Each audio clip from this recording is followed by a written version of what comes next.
Good morning, and welcome to the second day of the 2019 Sloan Sports Analytics Conference. My name is Peter Kim, and I'm a first-year MIT Sloan MBA candidate.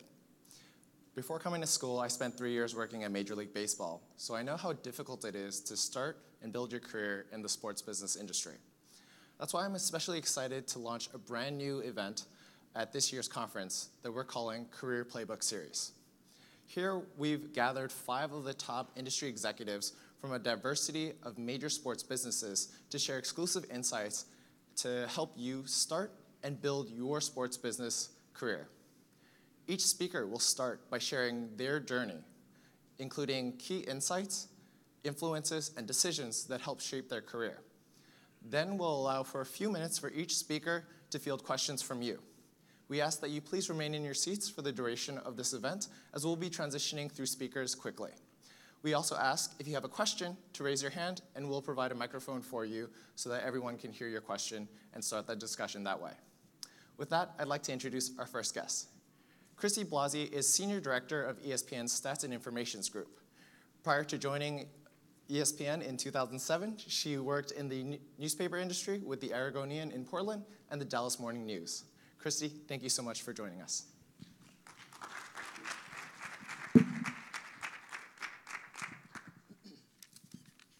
Those were my notes.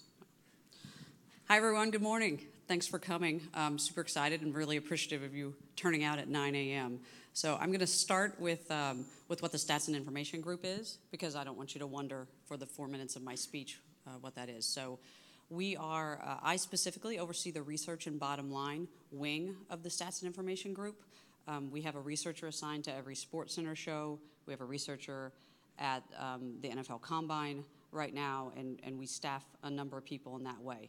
The bottom line is a little bit more self-explanatory, but more complex than you would think with 12 networks in multiple languages. So that's my specific area of oversight for the last 3.5 years. And really, we consider ourselves the content and storytelling at the forefront of that for our group. Where I started 12 years ago, and spent 8 years was with the stats and analysis team, which, because I spent 8 years there, I affectionately call it the grunt work group. But we were a startup in 2007 at ESPN, which was an amazing opportunity. And we ingest all of the data from our sports leagues, we generate our own data, and we do video analysis. So that group has evolved over the years, and I'll talk more about that. The group from the Stats and Information that garners the most attention here, and rightfully so, is our sports analytics team. It was founded almost 10 years ago by Jeff Bennett, who's our current vice president. And our directors of sports analytics have been Dean Oliver and Ben Alomar. So all of our group comes together to support this team at this event. And that's kind of an analogy for how we operate day to day. My team takes their cool metrics and advanced storytelling and tries to disseminate it across our platforms. The stats and analysis team does a lot of the structure work behind that, and we all come together. We have an additional wing that does liaising with technology in our digital product teams, which, as you could imagine, is important to getting all of that to places where you can see it. So I will now answer the questions I'm supposed to. So as Peter covered my career, I was passionate about journalism in college, and then specifically about sports. I found just the changes in that refreshing each year and just challenging to keep up with. So when I got into the newspaper industry, which will absolutely date me, we could still break news in the newspaper that was printed. So that was kind of strange, but that was exciting. And my transition from Portland, Oregon to the Dallas Morning News was 100% motivated by getting to a larger sports market with everything, and in some cases, 2 of everything for PGA events and NASCAR races. It was not motivated by weather and that, so please know that. And we'll cover Bristol later on that front. So then I spent 4 years at each of those newspapers and then came to ESPN in 2007. And again, the opportunity to join a startup at ESPN was one that I'm obviously glad I took. I was recruited there. I was recruited there by someone I had worked with in Dallas, which turned out to be an interesting situation, but it showed me the power of networking. And that was one of the most important aspects that the founders of that startup brought is their networks from all of their previous experience. So I have always, I guess, valued and considered that an area to improve on, is making sure my network is some fraction of what theirs was to get a group off the ground. Anytime you're trying to hire a number of employees at once, you're starting to shape a culture and making a lot of decisions that are going to impact your team for a long time to come. So having a strong network of people for references and just sources for folks to hire is hugely important. And this community is, I mean, there's 3,500 people here, but it's a small world. So someone will know you or know of you, and that will help you not only get in the door, but it has an incredible impact on your career down the road. You'll be shocked who knows you from where and what experiences, and obviously your impressions of people and their impressions of you are crucial to career advancement and opportunities. So I started at ESPN as a manager. It was my first formal manager job, and I was I had leadership roles on a nightly or in longer-term basis in the newspaper industry, but a formal management role at a company with more structure, being a Walt Disney company, than the newspaper industry was a bit of an adjustment. The other culture shock that I encountered coming from a situation where a lot of people were getting laid off in the newspaper industry was the investment in our group and the reinvestment in the group and the company. We filled positions when they became open. We were always looking for new things to do, which was again a culture shock to me from a survival mode that we had been in before.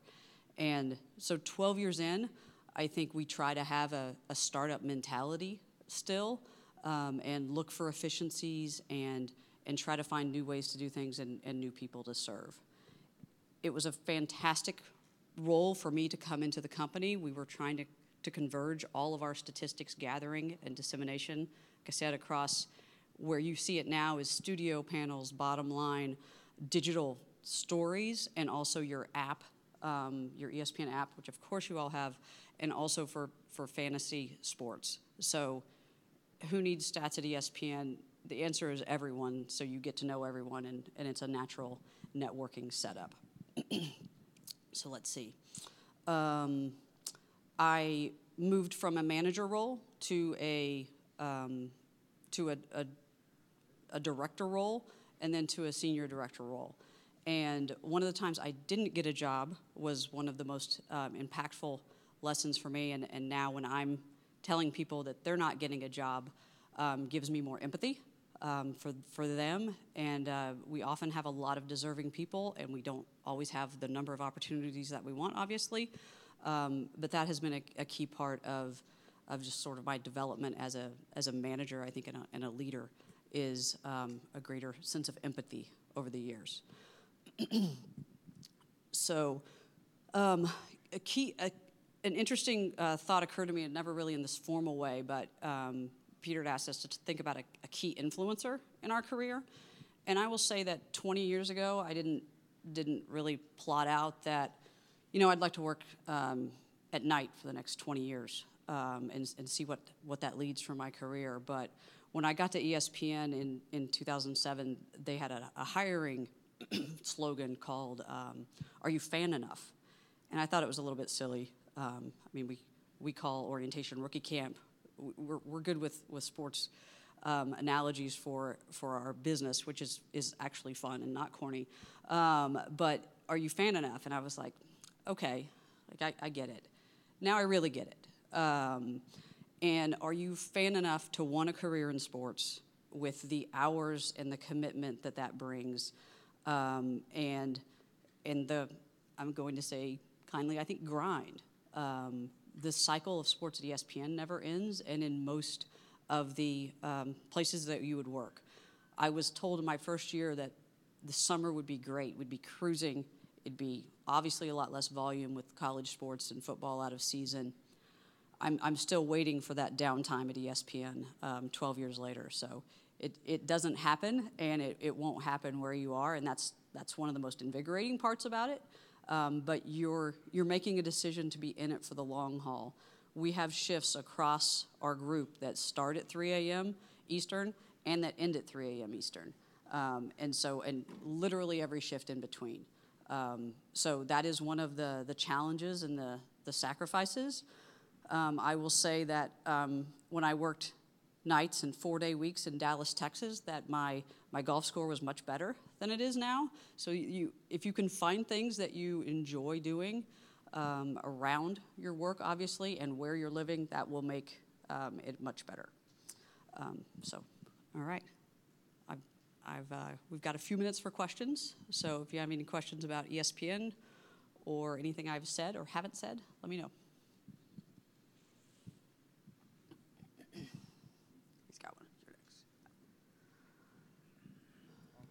So thank you for sharing your professional life with us, with people who want to make it and in sports analytics over here. My question for you is, from a culture of being a startup back in 2007 to what the sports analytics group is at ESPN right now, how has it evolved, not just within the company, but also along with the evolution of analytics and data science as an industry on the whole? Amazingly is my quick answer. We have doubled in size, for one, and in developing metrics and gaining acceptance for our metrics, and then also, so we have total QBR and football power index and basketball power index. Brian Burke on our team came out with the pass block and pass rush metrics this football season, which were very impactful. So we've evolved in both the metrics that we've generated, and then also in utilizing the advanced statistics that become available from our partners with the NBA, with MLB StatCast, with NFL Next Gen Stats. We did a really cool second screen broadcast last night of the 10:30 Bucks-Lakers game. If you were up on ESPN3 with 4 different feeds from Second Spectrum. So that group has helped us just kind of marshal our approach to those things in both generating metrics and in maximizing the advanced data that we've gotten access to. So we only see it continuing to grow. We would like it, to be much larger, much faster. But the most impactful thing in the time that the group has been together is it's doubled in size, and the acceptance and usage of the metrics across ESPN has grown exponentially. First, I want to say thank you for taking time out of your day to speak to all of us. And my question is related to the culture at ESPN a bit. So obviously there's technical components to your understanding of stats, but then there's also what I like to call the fundamentals, which is the fundamentals of the game. In terms of creativity and creative freedom in a sense, what's the policy on that with ESPN? And say if you're passionate about football, is your role concentrated to one specific sport, or is it more so as a data scientist you're working with along all sports? And just if you can go a little bit further on that. Sure. So specifically for our sports analytics team, because of the complexity of those endeavors, they do focus on specific metrics or sports often. But a topic like gambling could involve a number of different folks on our team to get the breadth of approach that we're looking for. The metrics that Brian Burke has developed is a good example of that, with the creativity that he showed in just, okay, we have this data set now. What cool things can we do with it? And that involves a couple of folks on that team, 3 at least, working on Sundays and generating notes and content and answering questions from our researchers. about getting that information out. So usually folks are assigned to a specific metric, and often those take a lot of time to develop, but everyone on our team every week puts in a Slack channel like their priorities for the week, and most of their projects don't take a week to complete, they take longer, but there's always, no one just puts one thing in there, is basically what I'm saying. But given deadlines and timing of seasons and things, they have to balance what they're doing when we need to deliver it. There's longer term projects. We're celebrating 150 years of college football and 100 years of NFL coming up. We've been working on that for 2 years. So sometimes those things occur, or needing to tweak a metric. So that might be someone's summer project, is to make some adjustments to Football Power Index. Hi. What work do you do to make sure that this advanced stats that you use actually reach the fans and they understand what's happening behind the scenes with those metrics? So that's a great question, and we have some constraints at times. When our digital platforms afford us a little bit longer and more space, basically, to announce those or to describe those things. But what we've found is really impactful is when we work really closely with an analyst and find an advocate for that. Teddy Bruschi was a huge proponent of NFL Next Gen stats during the football season, and a huge user of them. But that takes a one-on-one connection with the researchers and our director, Allison Laux, who facilitates a lot of those conversations. So it's about tailoring it for each platform. And as I mentioned, ESPN has a ton of them. We can build really cool custom graphics for Monday Night Football and custom treatments for Sunday Countdown and Monday Countdown. And then we can make infographics for social. But a lot of the time constraints for SportsCenter is still, you've got 15 seconds. So can you explain this in 15 seconds? And the number of talent across SportsCenter who explained holding a block or beating your block in 2.5 seconds or in less than 2.5 seconds, just as easily as that, was incredible this year. And we're gaining more traction with that, but it's on us to be telling the right story with that and make sure we're offering context and really adding to the narrative. But I mean, we definitely tailor it to who's talking and some of their interests. And when you can find things that resonate with people, or when you can now as we get more information and have had it for longer, when you can tell them something about their career that they're like, okay, that's true. So this is legit. It's just about finding that connection with people and making them comfortable explaining it, so that we can get the most out of it, I guess.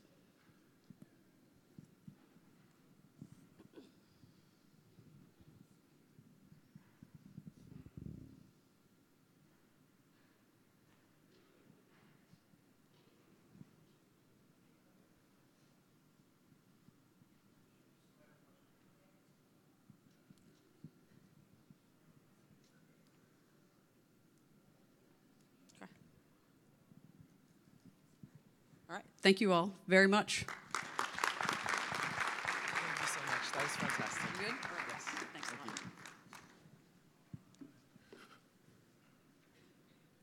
Our second speaker today is Mike Schwartz. He is the Vice President of Strategy and Analytics for the Milwaukee Brewers. Prior to that, he also worked for baseball operations for the Milwaukee Brewers, and he also spent time in the consumer product goods industry, most recently as a brand manager for Kraft Heinz.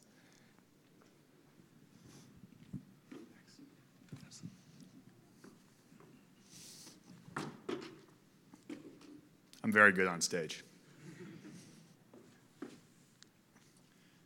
There's no recovering from that.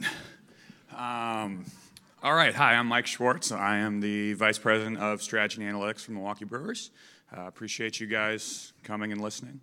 What I'd love to do is just, if you guys have questions as you have them, please raise your hand. I'm happy to keep talking, but happy to be interrupted and ask questions as you guys think of them. So my background, I'll start with that. Just who I am. I was a Navy brat growing up, bounced around a lot. Most of my growing up was in Virginia Beach, Virginia. Went to high school in Chicago, and then I went to Indiana University for undergrad. The constant I always had was wanting to be a Major League Baseball player. And then I hit 196 senior year of high school. So that wasn't going to happen.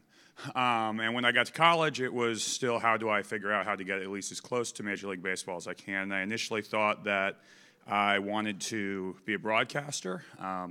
What I found is that I wasn't involved. I didn't feel like I was involved enough in helping the team win. I also just didn't think I was good enough. So decided to go a different route. My freshman year in the dorm, I met an individual who he was actually the RA, so he was a fifth-year senior, and he was about to go start his career with the Carolina Mudcats, working in their front office. And that kind of opened a whole new window to me. I'd never really thought about, oh, well, if you work for a team, you can help a team win. And this was in 1999-2000, was my freshman year of college. From that point on throughout college, I dedicated all my energy to trying to get into a front office, working in baseball operations, to eventually want to be a general manager. I was very fortunate. I sent letters to every team. You know, I was saying, hey, I'd work for free, I'd do anything, I just want to get my shot. And I know that, you know, talking about like who are influencers, I was really fortunate that Dayton Moore, who was with the Atlanta Braves at the time, he was their assistant scouting and farm director. He's now the general manager of the Kansas City Royals. For whatever reason, he took a liking to me with my letter, and he gave me an opportunity to be an associate scout for the Braves when I was an undergrad. And this was before Moneyball came out, I want to say 2 or 3 years before that. So really scouting and playing were really the two ways to try to get an opportunity. I did that for 3 years with the Braves. Really, it was a lot like an unpaid internship. I had to pay for my travel, I had to pay to get into games, but what I was allowed to do was incessantly bug the Braves scouts and ask as many questions as I possibly could. I spent 2 years scouting, having absolutely no idea what I was looking at, and in year 3, I finally started recognizing things. That ultimately, that was the big thing on my resume that gave me an opportunity to get a baseball operations internship with the Brewers in 2004. What I was doing there was watching games on videotape and charting them, and by that what I mean is for each pitch you would cut up the video and you would connect it to a database, and you would attach as many data points as you could basically to each video. What was the pitch type? Where was the location? Who was the hitter? Who was the pitcher? Who was the catcher? What happened on the play? And what that allowed my manager to do was ultimately take all that video and write our advanced scouting reports. What advanced scouting reports are is basically game plans for the next game or the next series. If we're facing Clayton Kershaw, you'd write a report that would say, you know, Clayton likes throwing fastballs in early, curveballs away late, things like that. I was fortunate that my manager was able to convince our assistant general manager to add another person to help write the advanced scouting reports after my internship. So in November of 2004, I became full-time with the Brewers. I then spent the next 4+ seasons helping write advanced scouting reports. I did some traditional scouting. I also did some statistical analysis and did a lot of contract work, whether it was salary arbitration or helping negotiate contracts for our players before they hit the arbitration process. An interesting thing that happened. This is where my career gets a little different than most of the baseball paths. An interesting thing that happened is I always loved the games. I loved the competitiveness. And I personally actually found that I didn't find baseball operations as interesting as I thought I would. I think all people have a level of ADD here, and then some people are here, and then I'm somewhere through the roof. And I just found that I was doing a lot of stuff that I found to be repetitive that it wasn't for me. I figured that out in about 2006. I didn't have the courage to do anything about it until 2009 because, quite frankly, I was scared to death to leave baseball and never be able to get back in. That is something, if there are people who are here, for example, who are in grad school who left sports and now you're in grad school and it's, oh, can I get back in? I am here to say that, yes, you can. I'm proof of that. But I finally decided that I wanted to go to business school. I saw what some of my friends who I'd made on the business side were doing with the Brewers, and I thought, that looks really interesting. I thought there was just probably more things to keep me interested in. I knew that if I left, I may not be able to get back in, but I also figured that if I went to business school, I'd be able to give myself an opportunity to have some sort of really fulfilling career for me and my family. So I left in August of 2009. I went to Kellogg, which is the business school at Northwestern, got my MBA, graduated in 2011. I then spent the next 4.5 years working in brand management, first for Sara Lee, which became Hillshire Brands. For those not familiar with that company, I worked on Ballpark hot dogs and Jimmy Dean sausage. I then left and I went to Kraft Foods, which ultimately became Kraft Heinz. And when I was there, I worked on brands such as Jell-O, Velveeta, and a lot of the sauces in the Heinz portfolio.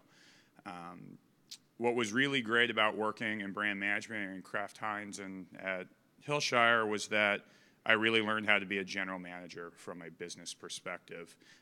Brand management is focused on marketing. Everything you're doing is really consumer focused. Like the first question always has to be, who is your consumer and what is their need and how can you satisfy that need in a unique way?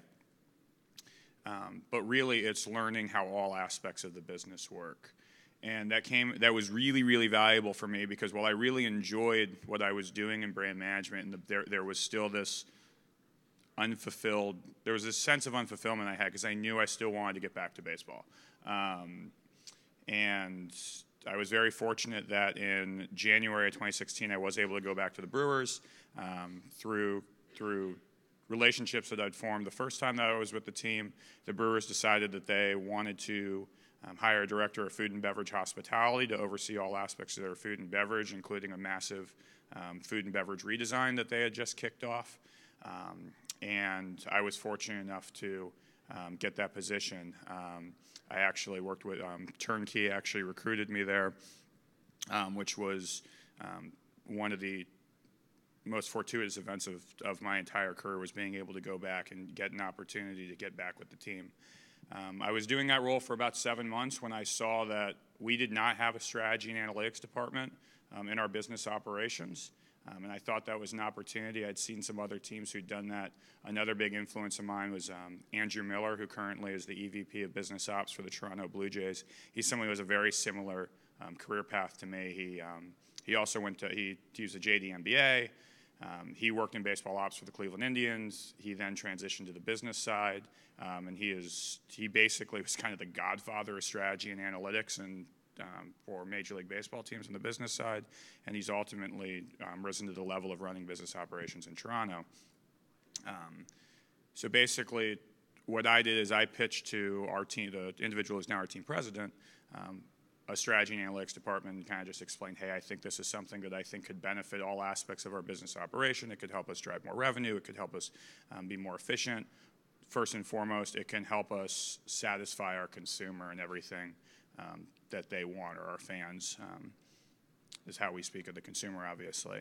I'm in an incredibly good situation where Rick, our president, heard me out. He thought that it was a good idea, and he gave me the opportunity to build the department, and that was about 2.5 years ago. So like I said, I'm now the VP of the department. I oversee we do a lot of internal strategy work. We also, all of our data science work, our consumer insights work, business intelligence, and then also food and beverage. I still oversee food and beverage. It's a really great role. I get to work with really smart people, but also we get an opportunity to help other departments throughout the organization. And help is really the key word that I would say, because ultimately final decisions don't reside with us. What our job really is to provide strategic, qualitative, and quantitative support to help departments solve problems they may not necessarily have the time to solve because they're busy actually doing their jobs. We work a lot with ticket sales. Ticket sales is busy doing a great job selling tickets. They don't necessarily have the time to figure out, what are things we could do that are maybe a little bit more efficient or could, attract a new fan base. So those are the things that we do. When I think about all the experience I've had and what's allowed me to be successful in sports and do this role that I do now, there's really three big things that are helpful. I am actually very fortunate that while I decided ultimately baseball operations wasn't the path for me, I found it very fortuitous that I had that experience because I can understand both sides of the business, which really does come in handy. The education that I got in getting my MBA I can't overstate the importance of that. Advice that I would give to students who are here right now is that if you are in school right now, try to get as broad an education as you possibly can. Now, that's a little bit easier in grad school than it is in undergrad, because undergrad you have to take a large number of classes in order to get a major. I don't know what it's like here at Sloan, but at Kellogg, you only had to take about 5 classes to get a major, and you took about 30 over the course of the 2 years. So I ended up with 5 different majors. What that allowed me to do is I did marketing, I did data science, I did economics, I did finance, and then all that together, there was also like an analytical consulting major that if you did those first 4, you kind of backed into the 5th. But my point in saying this is this gave me a really broad range of experiences where I at least could have conversations with everybody throughout the business. And while when I was working in marketing, I may not have had as deep a knowledge of marketing when I got there, I was able to have much more fruitful conversations with our operations team or with our finance team. And I found that that made me more valuable to my vice president, and that allowed me to then be given other projects and more experiences where I could bring more value. That has been, I can't tell you how valuable that's been, because that allowed me to just continue to build upon that foundation and give myself more and more opportunities to just kind of differentiate myself and get more opportunities and be successful in other ways. I'm never going to understand finance the way our CFO does or our controller does, but I am going to be able to have competent conversations with them. I'm going to understand what they're saying, and that's going to help me ultimately make decisions about what I'm responsible for. Similarly, along the same lines of having gotten the baseball operation experience and getting a very broad education, is working in brand management. That allowed me, again, to kind of learn what general business management is, thinking about a business holistically. I find a lot of times that you can get so stuck in your silo that you don't really have an appreciation for what the CEO may have an appreciation for, which is running the entire business holistically. And if you get too ingrained in what you personally want or what's best for your particular vertical, it's going to be difficult to be as valuable as you're going to want to be for an organization, because ultimately the CEO is thinking about everything. So you should probably be thinking about everything too. Even times where you might have to make a sacrifice in the short term for your department, the people in charge are going to be exceptionally happy with you because you're thinking about what's in the best interest of the company.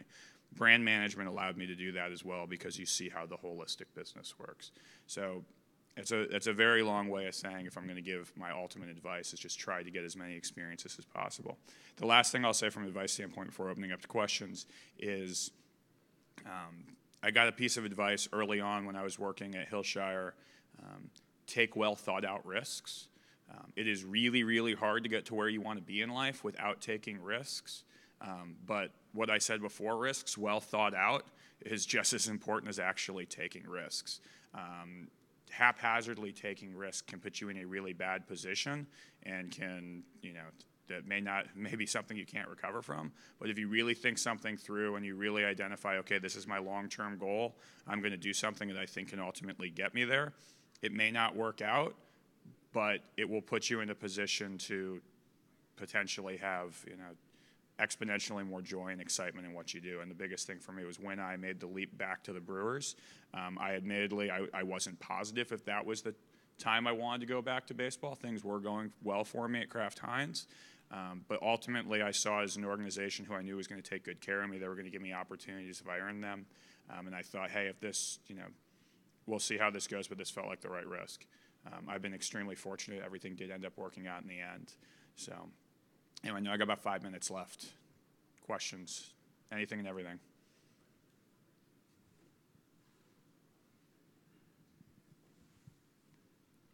Hi, Mr. Schwartz. My name is Jade McCrary. Hi. First, thank you for coming up to speak. First of all you guys can call me Mike. Mr. Schwartz freaks me out. Yeah. Thank you. Yeah, I still look young. Yeah. I am a consumer intelligence resident for the Tampa Bay Lightning. Okay. And as I'm looking the job search, I've realized that consumer insights is kind of a slower growth in the sports industry than it is outside. And I was wondering, where do you see consumer insights going in the sports industry, and when do you see it really becoming a part of all teams and all agencies and any other type of sports organization?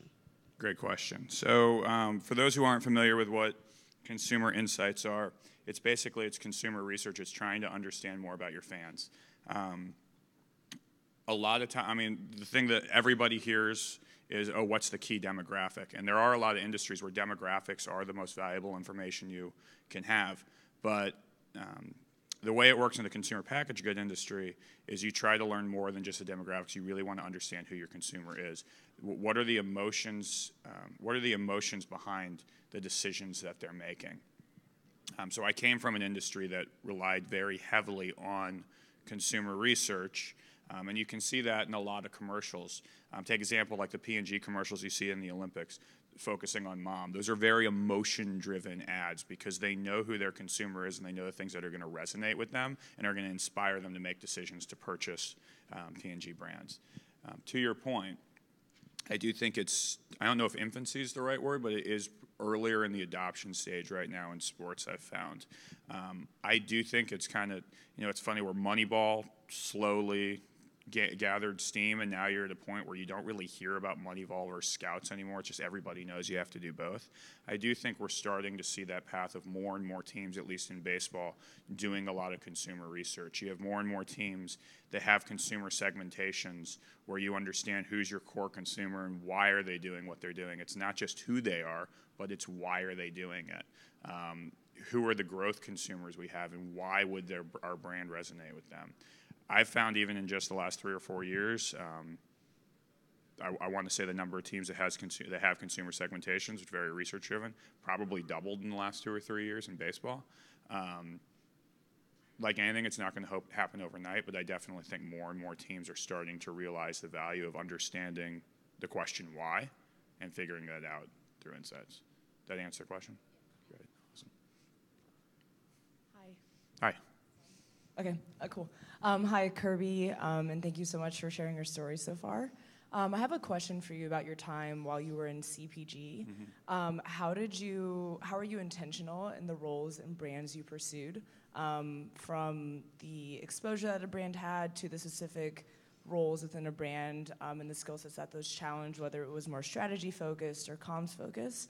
And then the second part of that is that how did you navigate what the right timing was to make the switch back to your end goal? Great questions. So for the first question on what roles, in brand management, there are typically 3 different type of roles you can have, especially early on in your career at the associate brand manager and the brand manager role. You have a base business role, which is trying to help drive your core business. You can have an innovation role, which is creating new products and trying to actually grow the business with new consumers. And then you also will have like an activation or advertising type roles. I was fortunate that when I was at Sara Lee and it became Hillshire, I had no choice with the first one. I was given a base business role, which was great though, because it really lets you understand how the business works. That said, I found innovation very interesting when I saw what other people in the organization were doing. Just the idea of creating a new product and seeing it on shelves and saying, hey, I had something to do with that, seemed really cool to me. But I also wanted to understand, and this is where consumer insights ties back into it, I wanted to understand how companies were able to take advantage of new trends and continue to stay relevant with consumers, which is something that's talked about at this conference all the time. It's just, as we live in a more and more technologically advanced world. So because I wanted to understand that and understand how to stay relevant, especially when working at companies that had these, monster brands, but Jell-O and Velveeta are huge brands. These brands have been around for 100 years. But at the same time, they can be very challenged brands because they're not necessarily the freshest, least processed foods out there. So how can we continue to stay relevant? And that's where I found that I wanted to work in innovation so I could learn that. For understanding when the time was right to leave, I thought that I was in a good spot of what I had learned to bring it somewhere else. Part of it was just there was a leap of faith. But the other part is I had a lot of conversations with the Brewers where I was very clear with them, hey, this job sounds really interesting and I really want to do it, but I know long term, I don't want to do this job for the rest of my life. So are there clear paths and opportunities?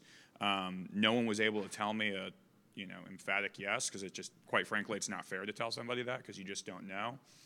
But they did make clear to me that if I was successful in the role, they were going to try to find more ways to reward me for that success. So I did feel like it was the right opportunity. I was fortunate it was people I already had good relationships with.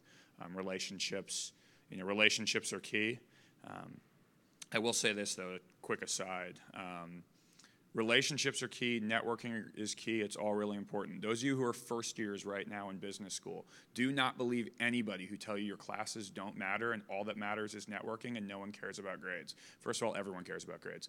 They just might not talk about it. But second of all, what you actually learn in school has way more to do with your day-to-day success at your company than the networking that you did. Networking is extremely important. Building great relationships is really important. Not questioning that at all. But what you actually learn in school is what's going to actually allow you to be successful day to day in the workforce. So don't ever, I made the mistake in undergrad of not taking classes seriously enough. I fortunately did not make that mistake at Kellogg. I can't overemphasize how important that is. The education is huge. So anyway, on a tangent, did that answer your question, hopefully? Perfect, great.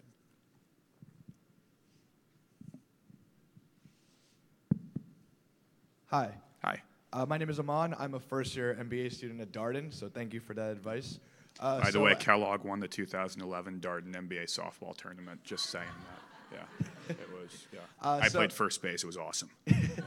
So given that your long-term goals were to get into baseball, what made you pick going into brand management out of Kellogg and probably for your summer internship over consulting?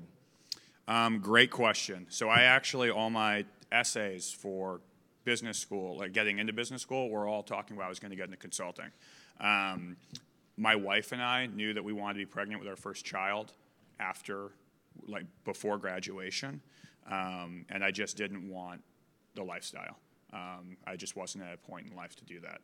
Consulting absolutely is an incredible industry to allow you to build a great career in sports. There are a number of, there's one individual who I actually graduated with who has my role with the Chicago Bulls, and he was a consultant before and after business school, and he's been incredibly successful.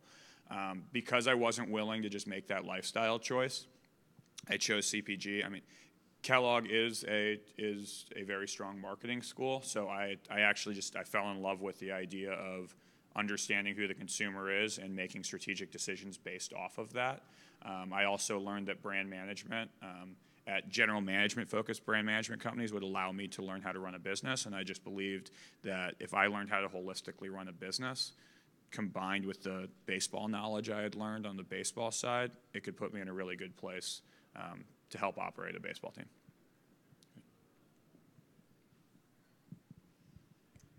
Hi, Mike, Laura, and I'm at the Fuqua School of Business and Career Services. Great.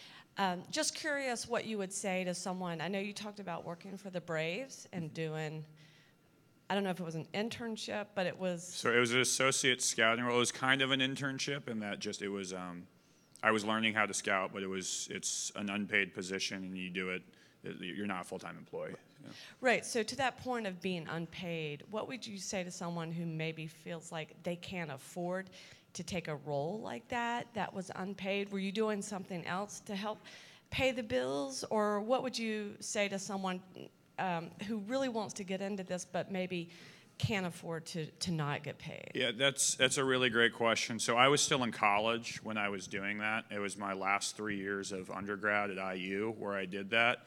And just being frank, I was really, really lucky that my parents were able to support me. I'm not going to BS an answer. I unfortunately my experience, I don't have a better answer than that. Look, working in baseball operations, my first few years out of undergrad, and really up until I got to business school, things were extremely tight financially. Smaller apartment than I wanted. Never, my wife and I never traveled.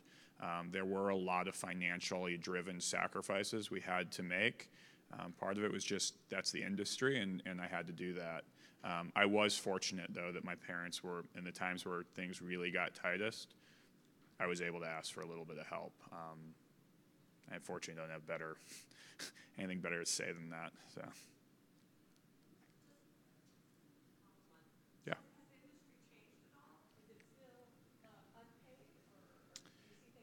All of our internships are paid.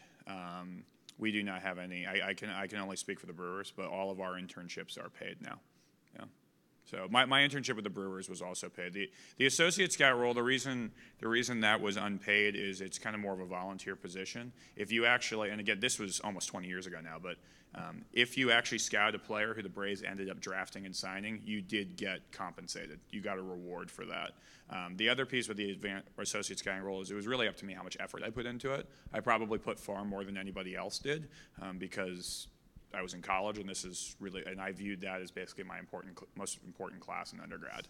But I know the Brewers, everything that we do they are paid positions, yes. Thank you very much for the questions. Anybody else who wants to talk, grab me while I'm out in the hall. Is there anything? I actually love doing this sort of stuff, so happy to chat with anybody. Thank you so much, Mike. Great, thanks.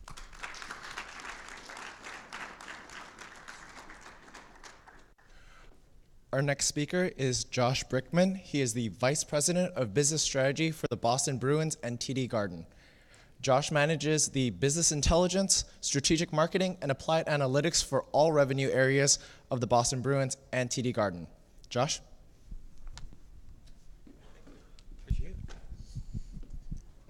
I didn't drop a water bottle because I didn't bring one up, so I have that going for me. Good morning, everyone. These lights are bright. I grew up in a house that got the newspaper delivered every day, and like most kids, I think my age, the first and only thing I really cared about was the sports section. I would go to the box scores and look at how, I grew up in Hartford, Connecticut area, so I was a Red Sox fan, a Celtics fan, and all that sort of stuff. So I was really just concerned about how do the Red Sox do, how do the Celtics do. I didn't really like football as a kid, I don't know why. But that was about the extent to my knowledge of what was happening in TD Garden or at Fenway, was what was happening on the field. I had no idea what was going on in the office, and it's come a long way.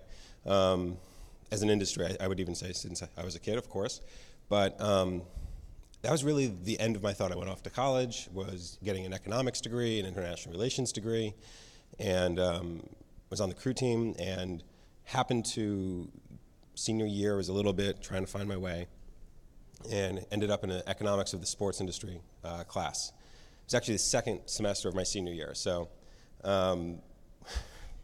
just thought it looked cool. It was kind of a blow-off class, but I fell in love. It was awesome. It was reading Sports Business Journal for the first time. I was reading Andrew Zimbalist books. It was like really, really, really interesting stuff, and we do this sort of thing where you get a guest lecturer in. It's very common now, I think, in most of these programs.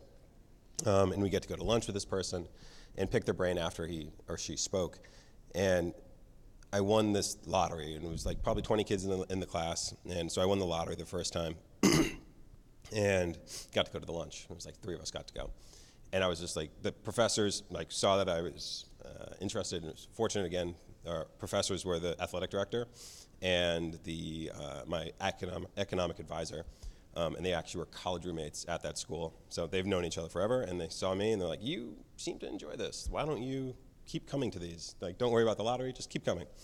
So I did, and I loved it. It was free lunch when you're a senior in college. You want all the free things you can get because you're thinking about the next 50 years of your life or more. And so I kept going, and then towards the end of the semester, this is probably like March. So again, I'm 2 months away from graduation. Haven't really looked for a job, but also was enjoying college and all the things that come with that. Was still rowing, all that sort of stuff. And the athletic director, Joe, said, Josh, why don't you come help out at some of the basketball games? Why don't you come help out at some of these wrestling matches? I went to a school that was pretty big in wrestling. Sure. But I did, and I was like handing out T-shirts and taking tickets at the turnstiles and all these sorts of things. And he's like, so after you do this for a little bit, what do you think about like sticking around? And I said, okay, I have no career path. Why not? So I ended up becoming a graduate assistant. I had to take the GREs, and I ended up getting a master's in economics while also working in the athletics department's sports information group. And that was a whole new thing. I was doing media guides. I was broadcasting. Bad idea. I'm sorry for any of the parents of any of their children that were playing any of those field hockey games. I was, on the road doing stats. It was an awesome immersive experience. I probably the inverse of the previous speaker. I did not take my grad school classes that seriously. I took my working experience as a grad assistant really seriously. Where I went to school was also the training camp home of the Philadelphia Eagles. And so I was able to work during the school year for Lehigh University's athletic department, and during the summer and during the season on game days, but also during the summer, they had training camp, so I was there for that. And that was really my entree to my first job. And when I say I worked for the Eagles, that means I don't know if any of you have been there, I don't even know if they still have it. They had a kid zone, which is inflatables, where you can kick a field goal through this really big thing or jump on a bouncy house. That was my internship. It was awesome.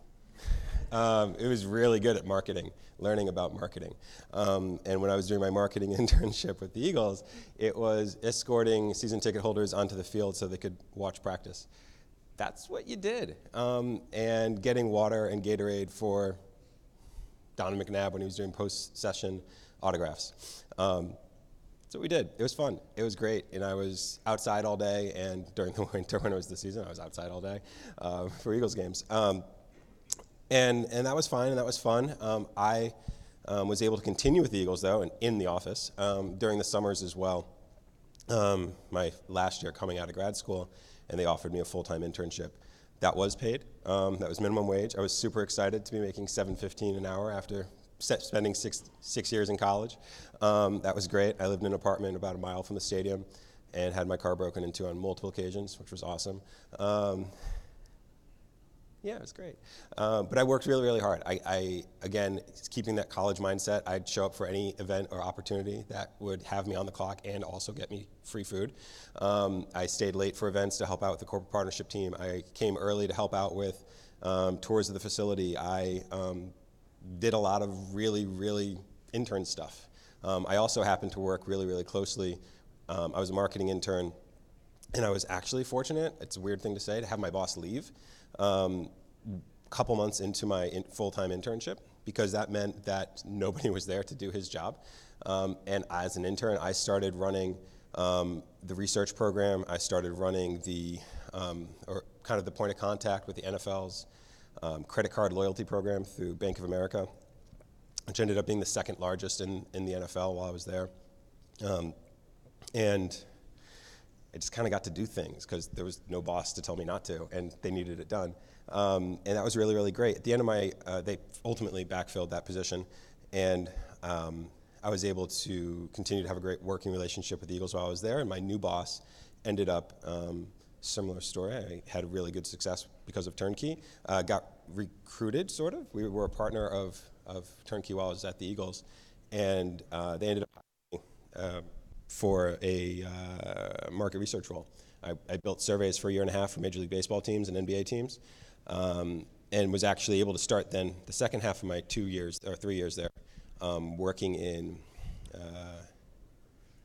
kind of building our predictive modeling tool called Prospector, which allowed us to take data from Ticketmaster, take data from Axiom, which is a data appending tool, and start building predictive modeling around who should a sales rep call first when they're going to try to sell season tickets.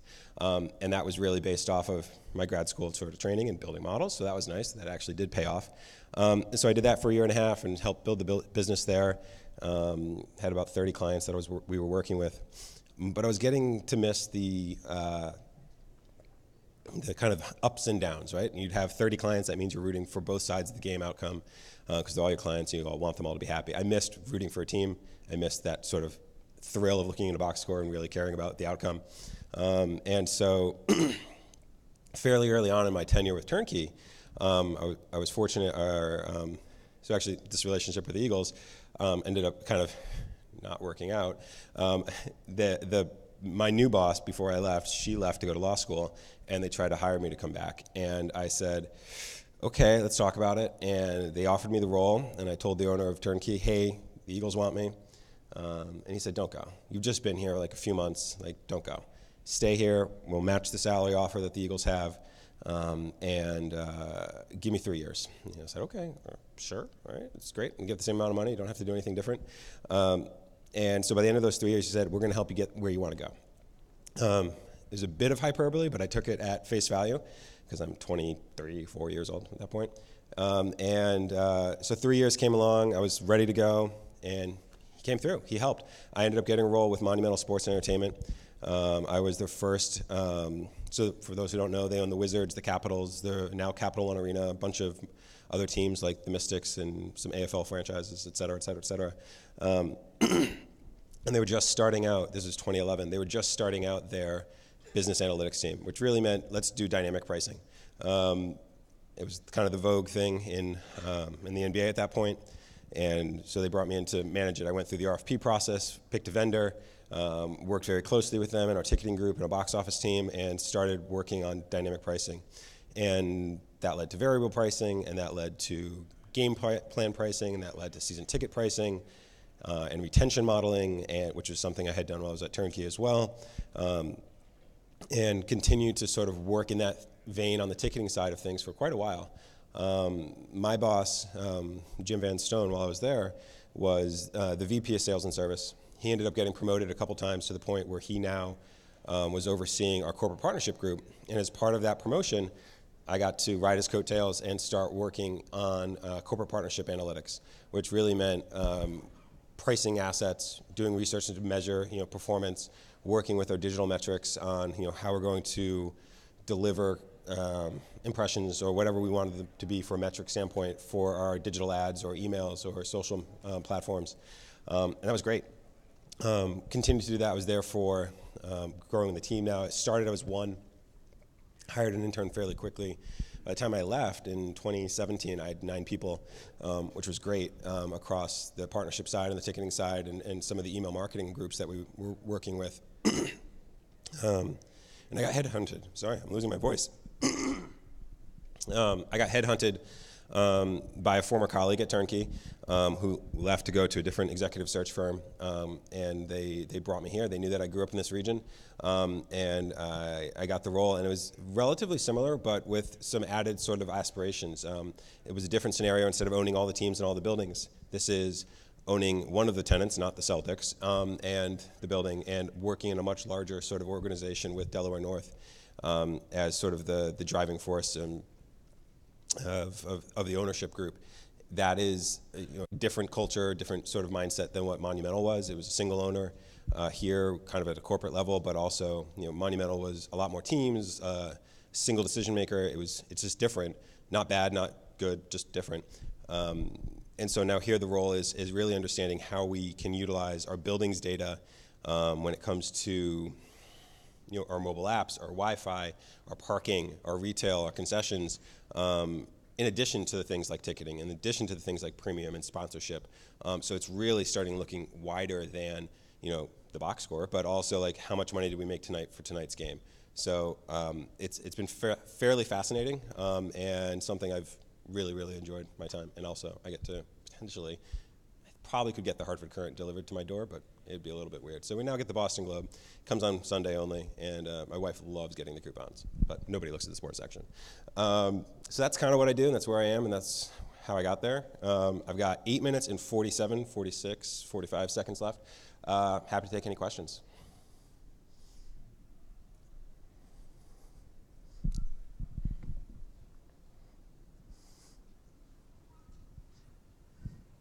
Hi there. Hi. Went to the game Thursday night, had a blast. It's Thanks. a great venue, and we really enjoyed our time. Great. So with the Bruins being like an original 6 team, much like the Leafs from where I'm from, the brand almost sells itself. So what actually keeps you up at night? That's a really good point. So when I was in DC, we had the Wizards who would have quite a few tickets to sell. And the Capitals, who were a local power but had never made it really past the second round in recent history, but was in a better situation. We'd still have hundreds of tickets to sell leading up to the game, but we'd get there. We had a really long sellout streak. The Bruins, when I got here, had missed the playoffs the prior 2 years, but prior to that had this insanely long playoff streak. The team was fine, but the culture, you're right, is strong enough that you had generational fans. This was something our prior owner and Monumental always talked about. The Capitals didn't really have generational fans. They were a team that started in 1960. And so you weren't coming with your grandfather, your grandmother, your dad, and your mom. You were kind of probably coming for the first time to check out, what is this hockey stuff? We have an incredibly loyal following here, and you're right, they've been around forever. What keeps me up at night is what we are going to do with the information we're collecting. How do we do it more intelligently? How do we not send 10 emails to somebody offering tickets to a game? We don't. But how do we make sure that we send the right email to the right person when they're interested in coming to that game on Thursday night? And what else can we sell them, right? The most important thing I think I learned in my career was it's really, really helpful to be close to the money, right? You have incredible opportunity when you are tied to the revenue center. So I worked for, at Monumental, I worked for, ultimately now he's our president, the president of Monumental Sports Business. He was in sales, and so it was really driving revenue. We're a money-making business. We're trying to make money. We're also trying to have enough money to pay the players and make sure all that stuff works out, but ultimately, I have nothing to do with what happens on the ice. I have nothing to do with what happens on the court or the field. My goal is to help our organization make a lot of money. And so for me, that's really the concern. How are we going to make our season plan? How are we going to make our annual plan? How are we going to sell out our garage? How are we going to sell out our concessions? How are we going to hit our numbers is the most important thing. So what opportunities are out there that can help us really help achieve those? I think about those often. Also, my kids sometimes keep me up at night. Anybody else? Morning. My question is, how common is, in general, for people to work on both club and stadium affairs? So, sorry, say that again? How to do what with both? How common is for managers or people in general to work on both the club affairs and the stadium affairs? I'm sorry, I'm having trouble. What did you hear? Oh, how common? Sorry, common was the word that I was missing. It depends on the situation you're in with regards to ownership, really. You could be the Celtics. They are a tenant of the building. They don't own TD Garden. So presumably they don't really have anybody who works for both because they can't. We have a lot of people that are Bruins only at our organization. We have a lot of people that are sports service only, which is our concessionaire. We have a lot of people that are garden only. But we do have a few that are overlap. I'd say probably less than 5% of our organization does work both Bruins and garden. But across the landscape of U.S. sports, I'd say there is quite a bit. Monumental owned the building and owned the team, so that can happen. There's usually a play now for the team to be owned by the same people that own the arena. You can have a lot more control in terms of how you're going to book dates, how you're going to book concerts, how you're going to manage your concessions relationship. There's a lot of upside to that, so I would say if you can get an arena when you're buying a team, you should do it. Obviously, I don't have that money, but others do. Anybody else? Okay. Thank you, everyone. Oh, there's one more? Sorry. Sorry, I have one as well. So bright. I wanted to talk a little bit about the silo between team operations and business operations. I think there are a lot of folks here that are obviously doing one or the other, and a lot of students that would be interested in breaking into either of those. Okay. And I just was wondering if you could talk a little bit about that within the organization, if you've seen lateral moves between those and how you could potentially pull that off. I haven't seen it that often, candidly. I don't think it tends to happen, at least it hasn't really that often in my experience. I think that has less to do with the kind of work you're doing and just the path you took to get there. I've been in organizations where, the intelligence side of the business is stronger perhaps than the intelligence side on the team. But that doesn't mean that they don't have smart people on both sides, and vice versa, candidly. That is totally fair and understandable. But here we've been involved in the interview process for some of our hockey operations opportunities, right? Some of the staff that they've hired They've looked for somebody with a more technical background, and members of my team have been involved in that interview process. Not candidates for the role, but like actually doing the interviews on the hiring side, because we have those chops and we can help out. So there's some collaboration there, but it's not usually a back and forth sort of thing in my experience. Okay, great. Thank you, everyone.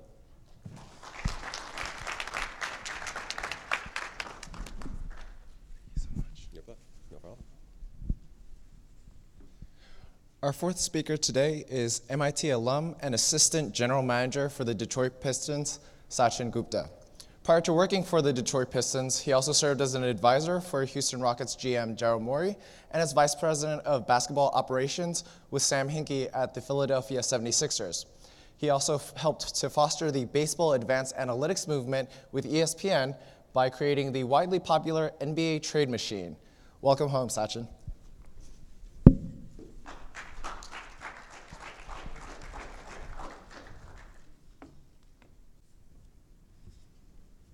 Thank you, Peter.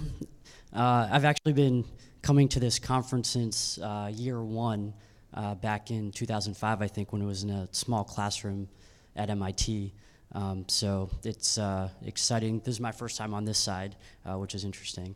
But thank you to Peter and to the whole organizing team putting this event together, which is terrific each and every year.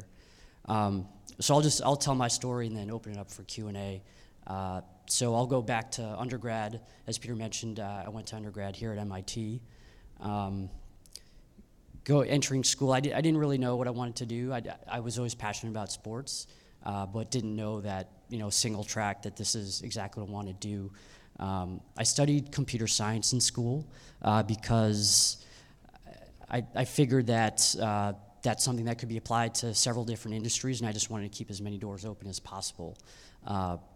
My junior year of college, that's when I made a real conscious decision that I wanted to try to combine what I was studying with my passion for sports, and I was very lucky. I think part of breaking in is taking advantage of any opportunities you get in networks in that, like a friend of a friend at MIT had his dad worked at ESPN, and I was able to get a contact that way, and found myself into an interview, and fortunately was able to get an internship position there.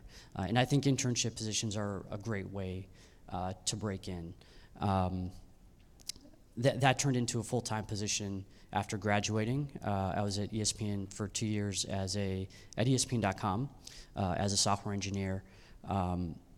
In our group, we sort of divvy up the sports, and I ended up with basketball, which ended up being very fortunate for me.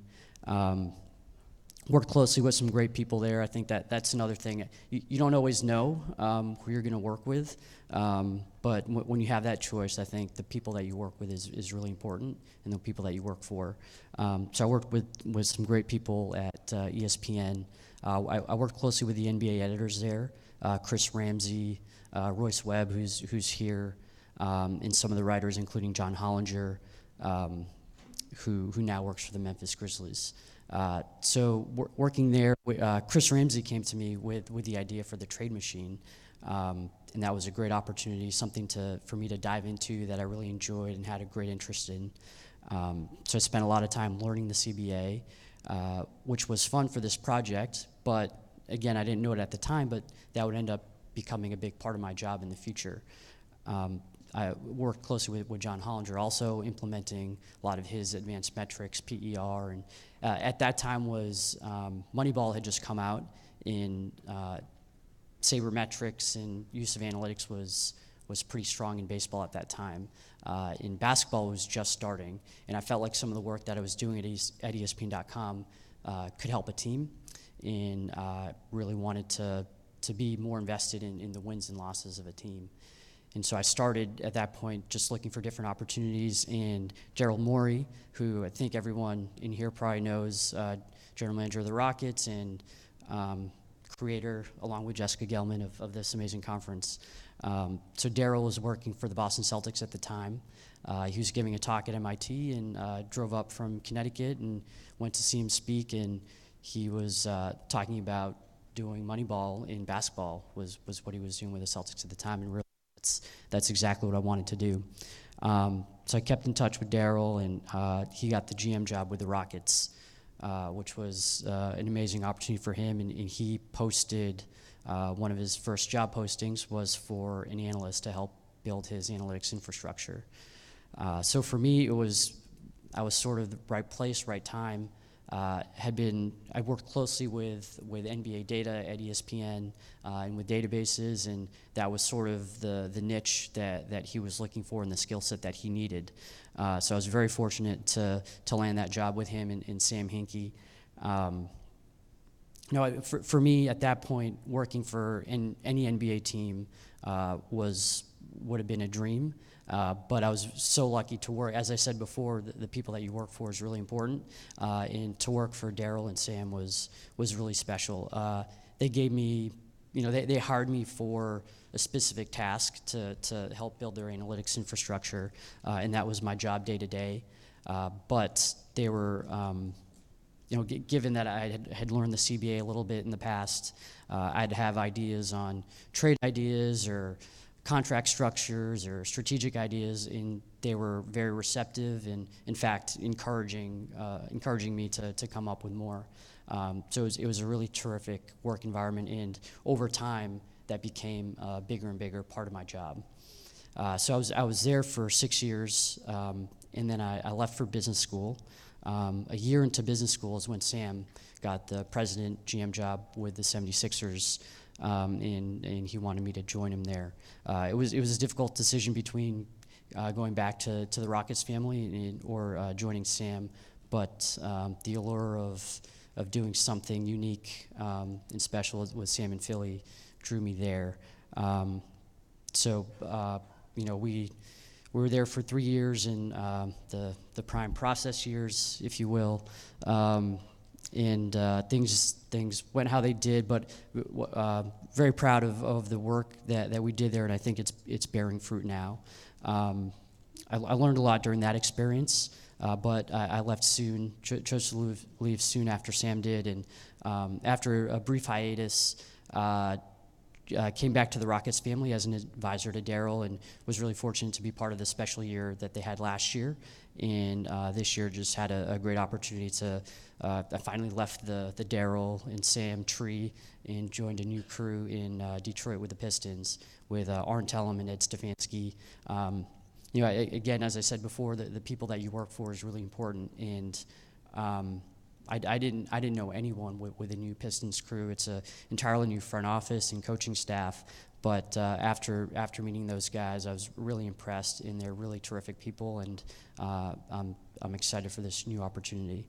And speaking of that, actually, we're always looking for talented folks, part-time, full-time interns to help us on our side with analytics and strategy. So be on the lookout for postings and such.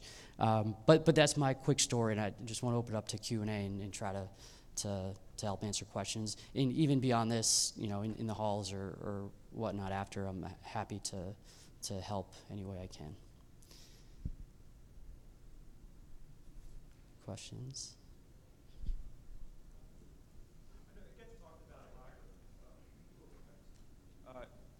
It gets talked about a lot when players get traded. You have to obviously relocate your life. Have you found that that's a struggle? For the players or for staff? For you. Yeah, for good question. For people like you, yeah. Yeah, so that's a great question.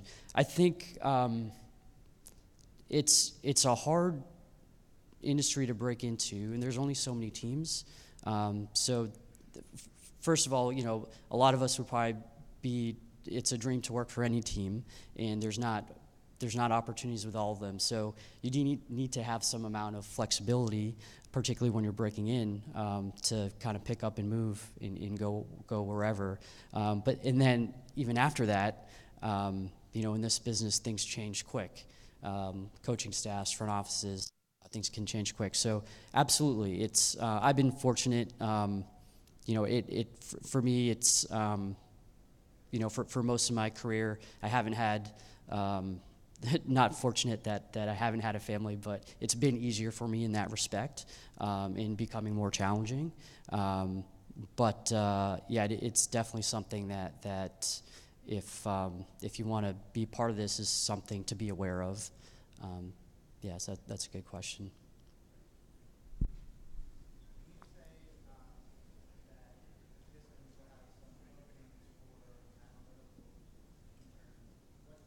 Do you think about? What types of positions? What comes to your mind when you think that someone in this room might want to approach you with something that could help with analytics?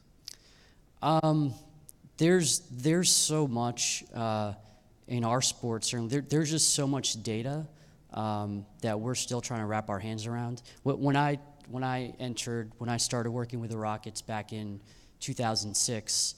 Our universe of data was, we were beyond the box score at that point to play-by-play, and now we had the locations of every shot, and that was our gold.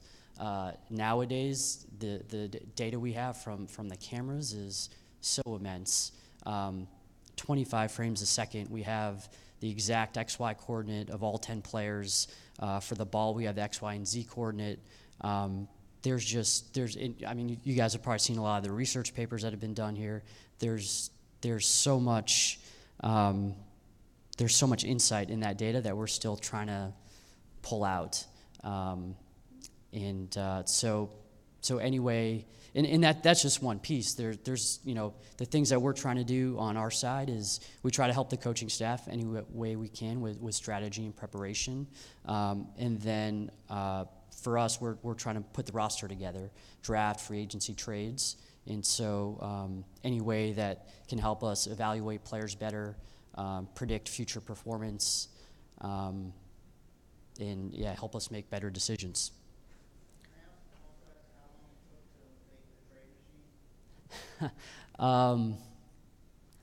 It's been a while now. It was actually sort of a side project. I had sort of my day-to-day stuff that I needed to be working on, but a lot of the time was spent trying to understand the CBA, because I had to understand that to put it into code. But I think it was maybe a month or two. Yeah. Hey, Sachin, how you doing? Right here. Hey. So when Sam asked you to come to the Sixers, you were a first year in business school, right? Yeah, I had just finished my first year. Yeah. You had just finished your first year, so he did not ask you to leave school to come to join him, or did you graduate and then join him, or did you just forego your second year? Good question. No, so Sam actually had gone to business school also, and at the same school I did, followed in his footsteps there, and so he really understood the value of that experience, and so he wasn't going to ask me to leave. So I joined him for the summer in Philadelphia, and by the end of the summer, it was pretty difficult there's definitely a big pull to just stay and not go back and finish. But I went back and finished and kind of tried to manage school and working remotely at that point. And one more question for you. Yeah. So it sounds like you became an expert at computer science and became an expert at a specific function, and were able to leverage that experience into sports. That sounds like a common theme, become an expert at one thing and then leverage that skill into a need that a specific team has. Is that how you recommend cracking into sports? Yeah, I think that's fair. I think there's so many different ways. But I do think that's a good path in that, and ideally if that skill set or expertise is applicable across a broad set of industries or jobs, I think that just helps sort of reduce your risk, because it is hard to break into, and there are no guarantees. And so, if you can hone a skill set that can really help a team and give you a chance to break in that way, but at the same time allows you to access several other job opportunities. It helps reduce the risk of with a challenge of breaking in. So I do recommend that. Thank you. Hi, Sachin. So kind of building off that question, I'm just curious. You said that you met Daryl Morey at a conference. How did you go about fostering that authentic relationship with him, and how would you say anyone could do something like that? That's a really good question. I think, I'm not sure that I did prior to getting hired. You know, we exchanged contact info, and I was working at ESPN, and so, you know, I think some of the projects I was occasionally working on may have been of interest to him, so I would kind of keep in touch every now and then and let him know what I was working on. But to be, I think it may have helped marginally.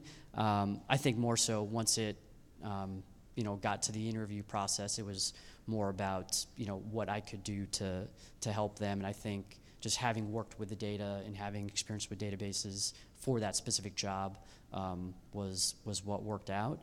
But I think after that point, you know, working for him, you know, I think fostering good relationships, you know, not just with your boss, but with all of your colleagues is important. And in this industry in particular, but probably in any industry, you know, building that network and having authentic relationships and enjoying working with each other. Not just so when, you know, your boss, your colleague gets a great opportunity somewhere else and wants to bring you along, you know, that helps too, but even just day to day, you know, you want to enjoy the work environment and enjoy working with each other and, you know, pulling in the same direction towards the same goal. So I do think that's, you know, I think especially we often are really focused on solving the problems in front of us and coming up with answers, but being a good teammate, I think, is a big part of working in these environments too. Hi, how you doing? My name is Max Ausmer. Yesterday, Casey Wasserman made a statement saying the world is drowning in data, but what we really need is insights. I'm curious how that, you know, how you take that in the front office. Like, I imagine there's heavy data science section, but at some point, the insights have to be communicated to you, the GM, coaches. Is that a role that's being developed? Is that your role? Is that the data scientist role? I'm trying to see who kind of owns that responsibility. Yeah, it's a good question. So yeah, certainly, I find that to be very true also. Yeah, it's without the insight or without being able to communicate the insight, you know, it's not going to impact decisions. I think it probably depends org to org. To me, I think that it's on everyone. If that's a skill set that our data scientist has, that he can come up with great insights and also communicate them in a way that I and others can understand, that makes him much more valuable. But, you know, or if it's that he can communicate in a way I can understand, but maybe not in a way that the coach can understand, then maybe part of it's on me. But we also do have other positions. We have someone who's embedded with our coaching staff, who it travels with the team, is in all the coaches' meetings, and that's a big part of his job as well. And that goes two ways of not just being able to communicate our insights to the coaching staff, but getting from the coaching staff what the issues are that they're facing and what the questions are that they want help with. So that type of position is really important, and it doesn't necessarily have to be that's the only job of that position, but it's that skill set's certainly needed, and I think ideally everyone has sort of that ability.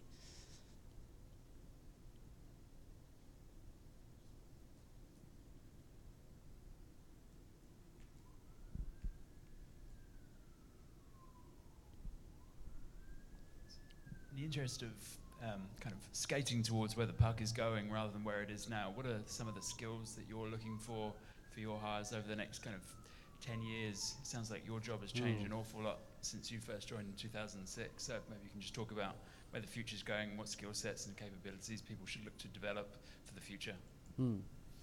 That's good. I actually feel like there's still such a need for what we have now that I probably should be thinking about 10 years from now, but as we alluded to before, there's just so much data that we have that that we need to get more insights out of. One thing that is kind of growing in importance now is player health and wellness. So we have so much data on our side trying to evaluate players and try to build our roster, but increasingly there's more wearables and data from a player health perspective, and that's keeping players healthy is of the utmost importance. And I think there's been a trend towards skill sets of for that, like understanding physio and data, and there's a lot more cross action happening on that side, which is maybe a more unique skill, a very unique skill set to have. So I think that's one area, but I'm not sure I have the right answer yet for 10 years from now. Yeah.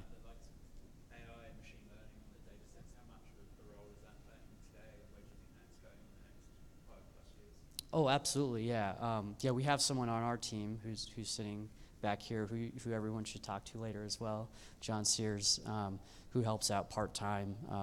He works at big firms in the Valley doing exactly that, and he helps us out on that front, bringing that type of thinking and application to our data. And yeah, I think I'll butcher the answer to that, so I think everyone should talk to him after.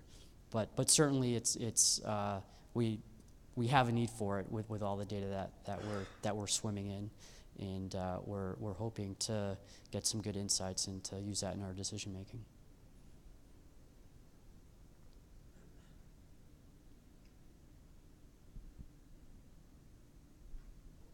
Good. Thank you so much, Sachin. Yeah, absolutely. Thank you guys.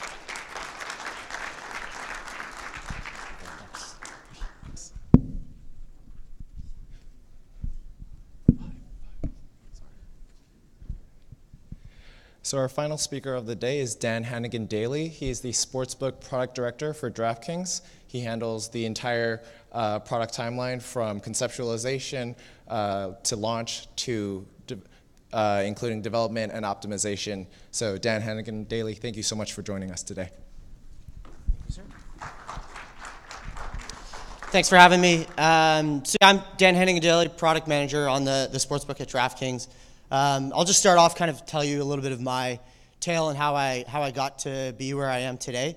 It's probably a little bit different than most, and I think one thing that probably you're finding if you're trying to enter the sports space right now is it's really not an easy task.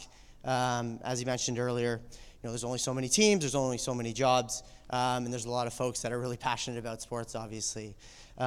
So growing up, obviously I was really into sports. I was very steadfast that I wanted to work in sports. I was not going to do anything else, much to the chagrin of my friends and family. They're just like really annoyed with me, but I was always like, I need to work in sports. There's no way that I'm not going to. So I ended up fortunate enough to go to Brock University, actually in Canada. I'm from Toronto, I'm Canadian, and studied sport management there. It was one of the first kind of sport management programs that was actually available in Canada. So it was really great because I was able to learn amongst a cohort of people that were very like-minded to me and really passionate about sports. And I went through the 4 years there, had a lot of fun, learned a lot, obviously, and come the probably middle of my final year there, I was literally knocking on the door of every single organization that I could think of that I thought would be interesting to work for, obviously in sports specifically, and didn't really have a lot of luck. Had a couple nibbles here and there, but nothing that was compelling enough to make me want to go and either move or join XYZ organization. So what ended up happening is I actually applied for another degree in the UK. I love soccer, played a lot of soccer growing up, was really interested, and found a sports psychology program that would take me into the third year of their program, oddly enough. So I jumped over to London, England, and found this random job post on the Tottenham Hotspur website that was for a betting cashier at a stadium. I didn't really know much about it. In Canada, betting is legal. It's actually run by the government. You would go to like a 7-Eleven, fill out a card, place your wagers. That was about the extent that I knew at that time about sports betting. So I literally showed up to the stadium one day and was told that I was going to be taking bets in this little booth inside the north upper stand at White Hart Lane. I was like, that's interesting, cool. So lo and behold, I get to the match day, and it was just amazing. I had so much fun. The energy surrounding betting on the match that you're actually going to as a fan, as a supporter, it just enthralled me. I was like, this is what I want to do. I'm going to figure out how I can actually stay in this area of sports, because I think it's obviously very interesting to me. And it's something that's not currently available in the U.S. or really in Canada in any great way. So I just worked as hard as I possibly could for a couple of different years. Took a night job for an online sportsbook there. Worked nights, obviously with the time difference I was on U.S. sports. And then during the day, would spend my times, largely evenings and weekends actually, at matches, taking bets within the stadium, paying out those bets, etc. Learned a lot, obviously, just about the culture of sports in the UK. The club setup there is very different to what it is here, and really just kind of engaged myself in the area of sports betting and the mindset that these sorts of fans had actually about how they would engage with the games. Obviously, totally different. Like if you were in a box at the Emirates watching an Arsenal game, we would literally have staff go up into your box, knock on the door, and say, with a piece of paper, would anyone like to place a bet today? And they would go and take your wagers.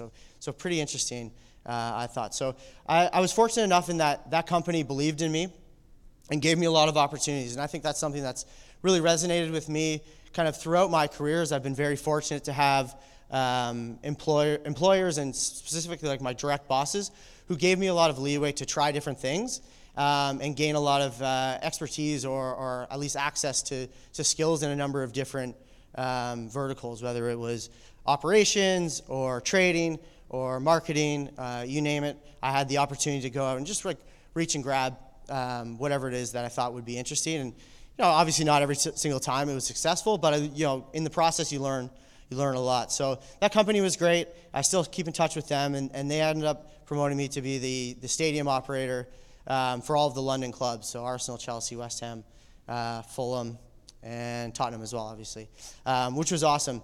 I was out there for 4 years and kind of got homesick. To be honest, it's not easy. Obviously, going to a new location, slightly different culture. Obviously, Canadians and British are sort of similar, but there's definitely a lot of differences as well. So I saw a posting for a job at British Columbia Lottery Corporation. They were just launching an online sportsbook, and I felt that my role or my skill set was probably remarkably suited for this role, and that there weren't that many candidates probably in North America that had the kind of awkward skill set that I had at that time by virtue of having worked in North American sports and obviously in the UK in betting as well. So took the jump over there. That was in 2012. Really enjoyed my time. It was a great organization. Again, I was super fortunate that I was able to do a lot of different things. We had a very small sportsbook team there. It was literally just myself for a long time. So got to make a lot of decisions, got to try a lot of different things, learned a lot of skills that are really, really helpful for me today in my current role at DraftKings. Kind of fast forward to 2015, with the Lottery Corporation, things don't move as quickly as I probably liked. I think my ambition sort of superseded them. And I saw a lot of advertising for this company called DraftKings. And I was like, oh, this is interesting. I wonder what they're all about. And just reached out to a guy on LinkedIn, straight up. And he said, yeah, you should fly up to Boston. I think your resume or your career trajectory to date is interesting. So I fly into Boston. It was August of 2015, and it was amazing. The buzz in the office at that time, that was when we spent a lot of money on advertising. It was the build-up to the NFL season of 2015. It was remarkable, and I was just like, I don't care what I have to do. I'm going to go work for DraftKings. Told my fiance, she was living in Vancouver, like, I'm moving to Boston. Sorry, I just have to do this. This company looks really, really amazing and interesting to me.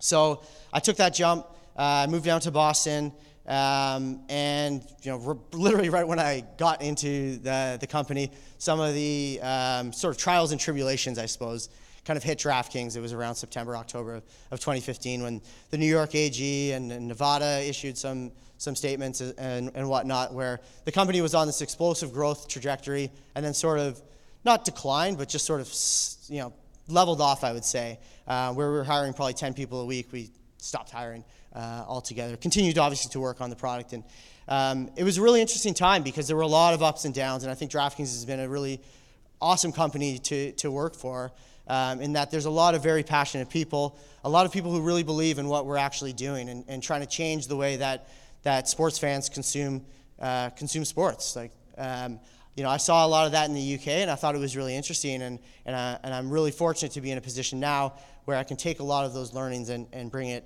obviously into the US marketplace as sports betting opens up. So at DraftKings, I worked on the fantasy side. Obviously, we didn't have sports betting at the time for a couple different years. And again, I was fortunate that I think in general the culture of DraftKings allows for a lot of bias for action. You can be very proactive. You can be an engineer and come up with the next thing that takes us into the NFL season next year and some big project that we might do. We're very collaborative, and I was really given the opportunity, again, to do a lot of different things. And no one would ever get offended if you're like, well, that's in my job title. It didn't really matter. We would all just kind of work together and figure out what we wanted to do. And I was very fortunate to have great bosses that allowed me to do that. So similarly, when it became kind of apparent that sports betting was going to be something that DraftKings wanted to get into, this was August of 2017.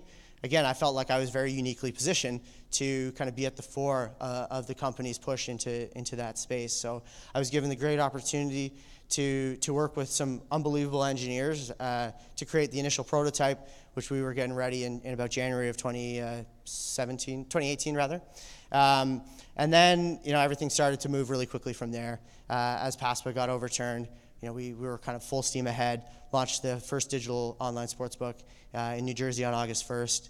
And obviously here we are today as we're looking to enter new states. And I think it's really important as you're looking for career opportunities to not be as steadfast as I probably was in terms of wanting to work in sports, but really be focused on making sure that you join an organization that allows you to try a bunch of different things and fail and learn and fail and learn, and then obviously eventually you'll succeed. I think that is super, super important. My direct bosses have always been fantastic that way.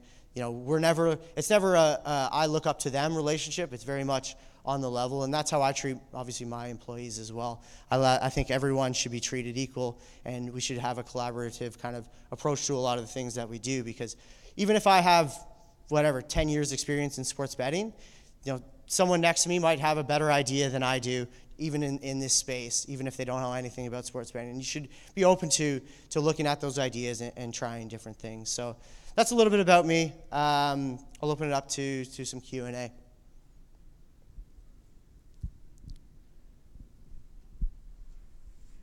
Hey, so obviously you don't come from, well, you're a standout compared to a lot of people here. You don't come from a computer science background. Sure. So I'm just kind of interested in what specific skills that you use in your day-to-day job, and what can we learn from you?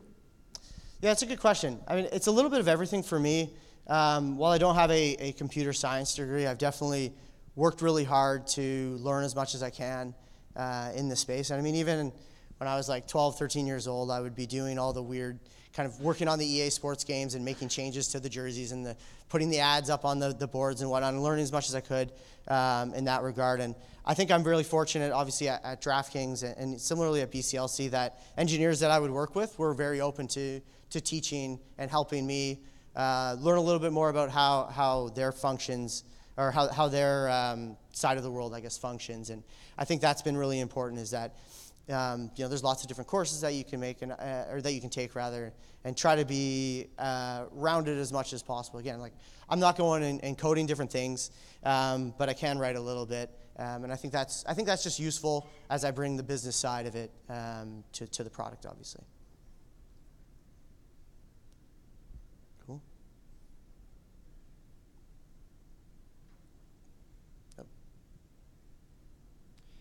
Hey, you talked a little bit in the beginning about, how finding an opportunity in sports is really difficult. And obviously, there's a lot of people talking about how sports gambling is something that could see a big explosion in the United States here in the next few years. And I wanted to ask, how do you see that affecting the job opportunities that might be available for people coming out of colleges or business schools? And where will those opportunities be, do you think? Will it be more on the analytics side? Will it be more on the business side as those partnerships are developed? Will it be all of those things? Kind of, will there be an opportunity increase? And if so, where will it be within sports gambling? Yeah, I mean, I think definitely. DraftKings as an example, this time last year, I think we had 300 employees, and now we have 700, largely because of the emergence of sports betting. And definitely those roles are across the business. You mentioned kind of like business development. There's lots of deals that are being made kind of day to day.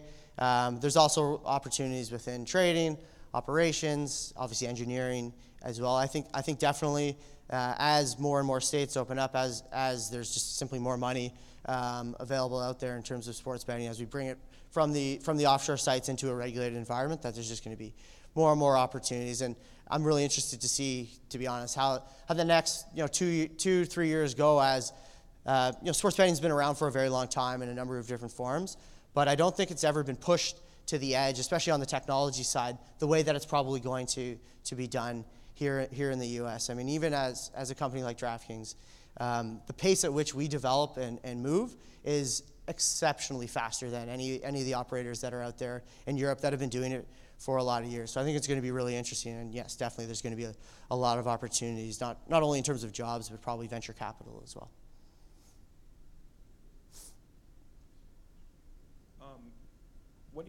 I know I've been to MetLife Stadium a bunch. I was a Jets season ticket holder, so I saw a bunch of DraftKings stuff everywhere.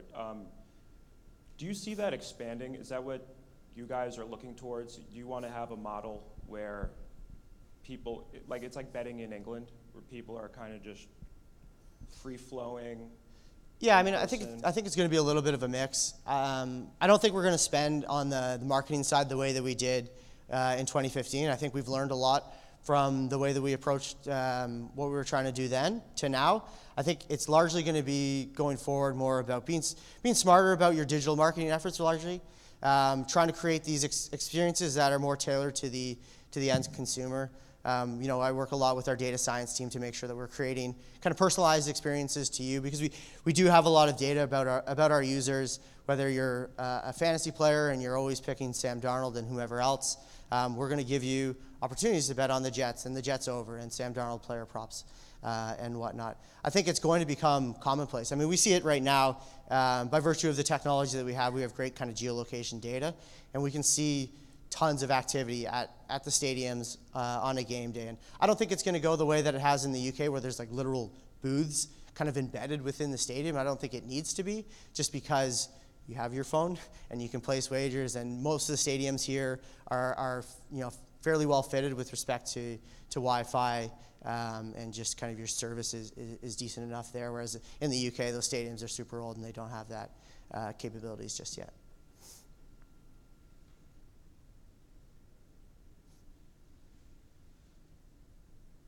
Cool. All right, thanks for your time. Yeah, no worries. Thank you very much for joining us today in the Career Playbook series. I hope that this was informative. I hope that it helps give you a better sense for what it's like to work in the sports industry, as well as what it takes to start your career in this highly competitive field.